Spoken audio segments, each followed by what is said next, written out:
காவேரிக்கு ஃபங்க்ஷன் வச்சுருக்காங்க. அதனால் காவேரிக்கு புடவையெல்லாம் கட்ட தெரியல. அப்போ இப்படி எப்படி கட்டி கட்டி பார்க்குறாங்க, கட்ட முடியல. அப்போ விஜய் என்ன பண்ணுறாரு, அவர் வந்து என்ன இப்படி புடவை கட்டுற அப்படின்னு சொல்லிட்டு அவரே கட்டி விட்றாரு. அப்போ ரொம்ப ரசித்து பார்க்குறாங்க. எவ்வளோ பாசமாக இருக்கிறாரு.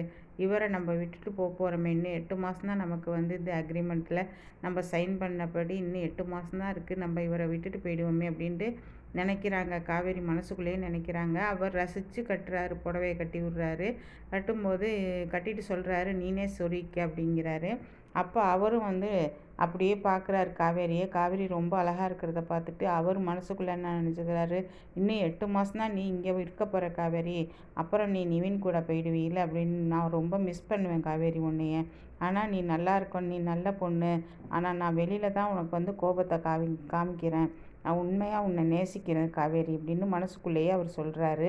இங்கே புடவை கட்டிட்டு காவேரி என்ன பண்ணுறாங்க, அவங்களே மனசுக்குள்ளே நினச்சிக்கிறாங்க, எவ்வளோ நல்ல மனுஷனாக இருக்கார், ஏன் கோவமாக இருக்கிறாரு, நம்ம கேட்குறதுக்கெல்லாம் ரொம்ப கோவப்படுறாரு, நம்ம வேலைக்கு வரேன்னு சொன்னாலும் கோவப்படுறாரு, நம்ம வீட்டுக்கு போகிறேன்னு சொன்னாலும் கோவப்படுறாரு, எதுக்கு எடுத்தாலும் கோவப்படுறாரு, இவர் வாழ்க்கையில் என்ன தான் இருக்குது, ஏன் அந்த மாதிரி பண்ணுறாருன்னே தெரியல அப்படின்னு நினச்சிக்கிட்டு இருக்காங்க.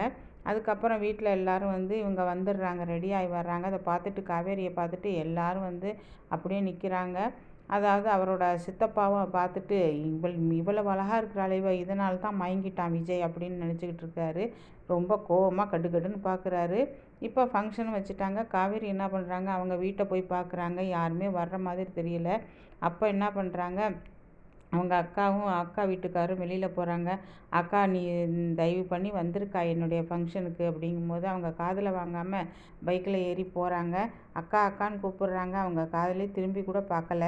அதுக்கப்புறம் காவேரி ரொம்ப வருத்தமாக நிற்கிறாங்க. அப்போ விஜய் வந்து கேட்குறாரு, என்ன காவேரி என்னாச்சு, ஏன் சோகமாக இருக்குது அப்படிங்கும்போது, நான் வந்து எங்கள் அக்கா போனாங்க, சொன்னேன் கண்டிப்பாக நீ வரணுக்கான்னு சொன்னேன்.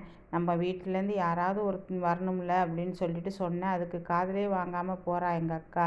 ரொம்ப மிஸ் பண்ணுறேன் என் வீட்டை அப்படிங்கும்போது, நீ கவலைப்படாத காவேரி, எல்லாரும் உன் விசேஷத்துக்கு வருவாங்க அப்படிங்கிறாரு.